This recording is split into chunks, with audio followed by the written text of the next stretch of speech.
This is the distraction of the day, the art of distraction. It's exactly the debate they want, because they don't want this debate on the tariffs. They don't want to be accountable to the markets today. They want to have this conversation. Don't get distracted by distractions. Is he right? Is this a distraction you guys are distracted by? Listen, I wouldn't use the word distraction, because this is a real man with a family. He matters. Donald Trump's illegal deportation plan has been the most indefensible aspect of his presidency for even the most loyal MAGA diehards. And of course, we know Republicans in Congress and Republicans at large are always willing to fall in line with Donald Trump, whether it's out of fear, their spinelessness, or hopes of political gain. The cult will always defend what Trump says and does, which is why it was so shocking to see a top Senate Republican call out Donald Trump for his illegal deportation of Abrego Garcia live on air in a brutal takedown that clearly has Trump upset. We're going to get into it all, but before we do, if I could quickly ask you to leave a like on this video, and if you haven't already, and you enjoy our channel, to hit that subscribe button. It goes a long way, and it really does mean a lot to me now. Before we get into this call out from a Republican senator who I am very surprised to see calling out Donald Trump, I want to hear from a Democratic congressman who I think made the most important point of why all these call-outs are happening. News of the day on this case involving Kilmer Abrego Garcia. Of course, he was the one who was deported to El Salvador. The administration said it was a mistake. The administration alleges he's a member of MS-13. His attorney denies that. And while an immigration judge in 2019 said he should not be deported, he did enter the U.S. illegally in 2011. I want you to listen first to what Gavin Newsom said about this case. This is the distraction of the day, the art of distraction. It's exactly the debate they want, because they don't want this debate on the tariffs. They don't want to be accountable to the markets today. They want to have this conversation. Don't get distracted by distractions. Is he right? Is this a distraction you guys are distracted by? Listen, I wouldn't use the word distraction, because this is a real man with a family. He matters. You know, Mr. Garcia matters as an individual, as a human being. But what's more is that this larger issue of denial and trying to distort the truth. The truth is there was no due process in this case. The truth is the Trump administration has no evidence that this person is a criminal, that he's involved in any gang activity. They continue to double down because what they are trying to do is distort the truth over and over. You know, their philosophy is you tell a lie over and over and over again until it becomes true. That is right out of an autocratic playbook. That is what makes this so dangerous. So Mr. Abrego Garcia matters a lot, and we should try to get him back, do everything possible. But we also need to be focused on the fact that this administration is trying to lie and bend the truth so people lose sight of what reality actually is. So, I mean, look, we know how immigration played in the last election in 2024. I'm wondering, we're talking about the sheer politics of this. Is it the right move politically for the Democrats to go all out defending what happened to Kilmer Abrego Garcia, given the fact that he did enter the country illegally? Do you know what I think the right thing politically to do is actually just do the right thing, right? If we do the right thing and we defend people, if we defend the innocent, if we defend our democracy, the politics tend to take care of themselves. You know, I learned when I first ran for office that we can spend all this time thinking about what is the right political thing to do. And frankly, I think that's one of the reasons why the Democrats have lost elections in the past, is because we're always thinking about what are the politics of it. Right? So let's just do the right thing. Let's defend the innocent. Let's try to get this man back to his family. Let's also enforce our immigration laws. Let's make sure we have a secure border. Let's get criminals off our streets. You know, we have the ability to do all of those things. I talked about this in a previous video, but I couldn't disagree with Gavin Newsom more. This is not a distraction. This is a violation of the Constitution. This is a violation of the due process. This man deserves, and this is a violation of Abrego Garcia's human rights. That's what's happening right now. This isn't Donald Trump talking about running for a third term, and of course that would be a violation of our Constitution as well, but this isn't something shiny that MAGA is trying to throw in front of us, so we talk about something different. This is an illegal action. We have to stop, or any number of us are next. Donald Trump always talks about Gavin Newsom as a political enemy. You'd think that would make him want to push back against attacks on his political enemies more, right? It's not a distraction. This is something we have to talk about. And I think Jason Crow hit it right on the head that this is a winning political issue because it's the right thing to do. As AOC always says, and I repeat, Donald Trump's deportation plan isn't popular. We're just not working hard enough to make it unpopular. And Trump clearly realizes that because he melted down on Truth Social.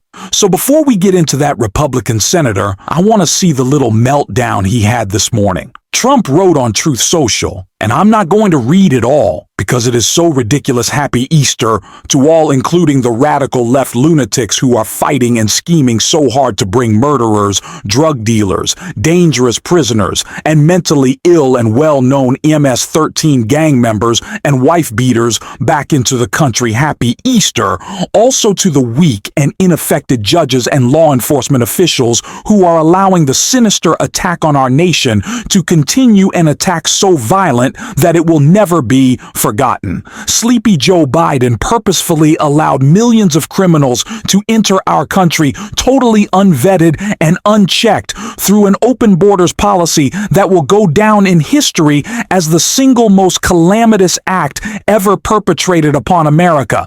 Now, I don't think this post was necessarily written by Donald Trump, even though it does follow a long line of tradition of him making these happy, whatever, joyous this celebrate holiday, except for the radical left lunatics. But I don't think he knows how to spell or write or understand most of those words. So I'm not sure if it was his doing, but clearly upset that he's getting pushed back for his illegal deportation plan, which he's not just getting from Democrats, but members of his own party, as we see right here. Final point I'd make, look, this was a screw-up, in my opinion. The administration won't admit it, but this was a screw-up. Mr. Garcia was not supposed to be sent to El Salvador. He was sent to El Salvador. The Democrats saying, look, you know, we told you Trump is a threat to democracy. This is going to happen every other Thursday afternoon. I don't see any pattern here. I mean, you know, someday pigs may fly, but I doubt it. Senator, this is notable because you are saying, in your words, this is a screw up. I mean, are you concerned that more mistakes could happen? Well, sure. None of us want mistakes. Mistakes bad. Doing it right, good. Yeah. But it was a screw up, and I understand why the administration is bowed up and said we won't admit it's a mistake, because if they do, they'll have their throats torn out. But it was a screw up. I don't see any pattern here.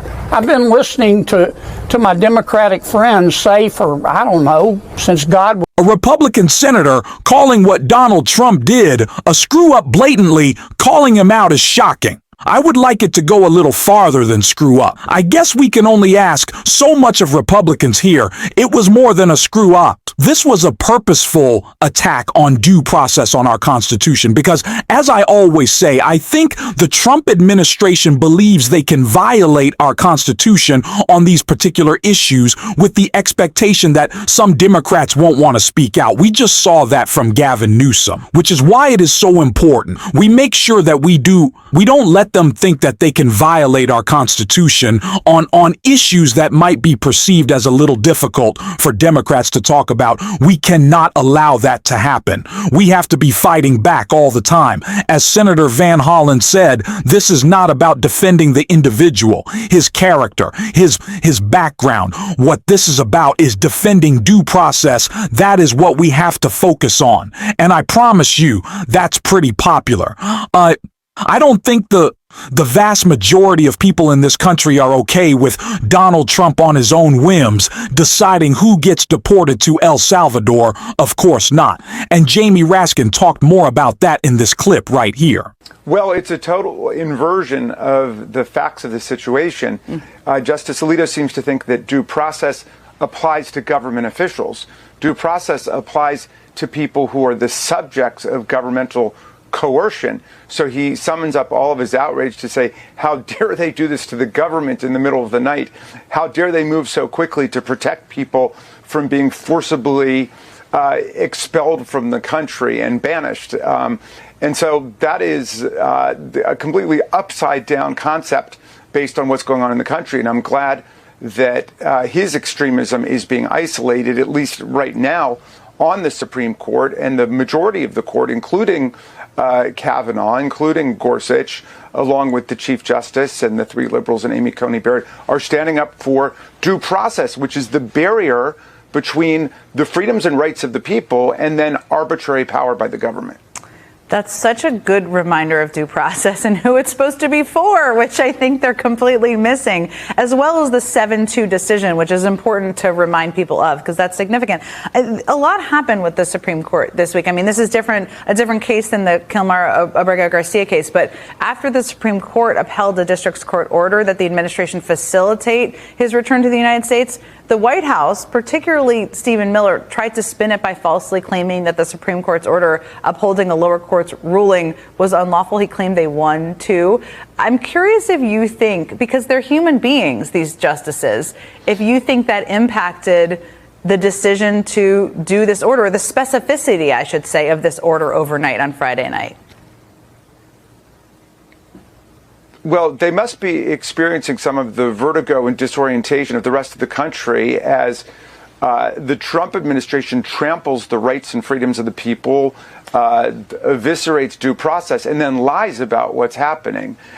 So I think that's why you're seeing a movement of the justices to rally behind due process and the idea that everybody gets a fair hearing. You get to see what the evidence is against you. You get to be represented. You get to state your case. You get to explain why all of this is an administrative error, as it was, in the Abrego Garcia case. But I loved your opening, Jen, because people are standing up everywhere, right? So in higher education, which was quaking before, now Harvard University, the oldest college in the country going back to 1636, stands up and says, no, you're not going to take over our university. You've got law firms like Wilmer Hale and Jenner and Block saying, no, we know why we're lawyers and we're going to stand up for the rule of law. You've got millions of people who've already participated in protests across the country in every state, in blue districts and red districts and purple districts, saying, no, we're going to stand up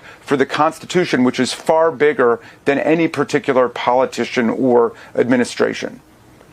No question about it. And this week was full of that, too, which is why we wanted to start the show that way. The other point, and I'd be interested in your thoughts on this, I made, is that there are repercussions to not standing up. I mean, universities that have not stood up, they've been informed that now the Trump administration thinks they're going to be involved in some of their programming and some of what they do as a school. The law firms have been told, or there's reporting that they've been told that they're going to decide what pro bono clients that they have to take on. Obviously, we've seen what's happened with the media. What do you think for people out there, whether it's institutions or universities or individuals who feel like, I need to capitulate right now because I'm going to solve this problem and put it behind me? What do you wish they would know, knowing how Trump operates as you do? Well, we learned from the last century that you cannot appease fascists and authoritarians. There is no safety in appeasement. And that means you've got to feel the fear, which they try to promote through their cruelty. Their cruelty serves the function of imposing a regime of terror on society. But the reason that Franklin Roosevelt said there's nothing to fear but fear itself is because he knew that people had to feel afraid, but then keep going. And that's what courage is. Courage is experiencing the fear, but then refusing to back down and moving forward. And that's what's happening in every sector of American society now, including, by the way, the foundations. There was a very powerful statement made by John Palfrey from the MacArthur Foundation. These not-for-profits are going to have to stand up to defend us, for example, in the healthcare field, where the Trump regime is trying to pull the plug on lots of things, including vaccination, of course, but lots of different kinds of public health efforts. And Mr. Palfrey is basically saying now is the time for the foundations to step into the breach, to use their resources to address all of these huge catastrophic problems being unleashed on our society. It's such an interesting quote. I'm glad you brought it up. I mean, there were a lot of, it's so important to talk about the inspiring things, I think. There's a lot of dark things happening. One of the things that I thought was also very good this week was obviously Senator Van Hollen, your senator from your state, going to El Salvador. He was able to meet with Abrego Garcia. We know what is right and what is wrong. And if we do not call it out, we are on the wrong side of this. Senator Van Hollen understands that. Jamie Raskin understands that. And we need more Democrats to understand that and act with the same bravery that they have been. And we are going to continue to do that on this show every single day. And if you want to support that, as always, you can hit that subscribe button, leave a like on this video, and if you stuck around to the end, drop a blue heart in the comments. And until next time, I'll see you soon.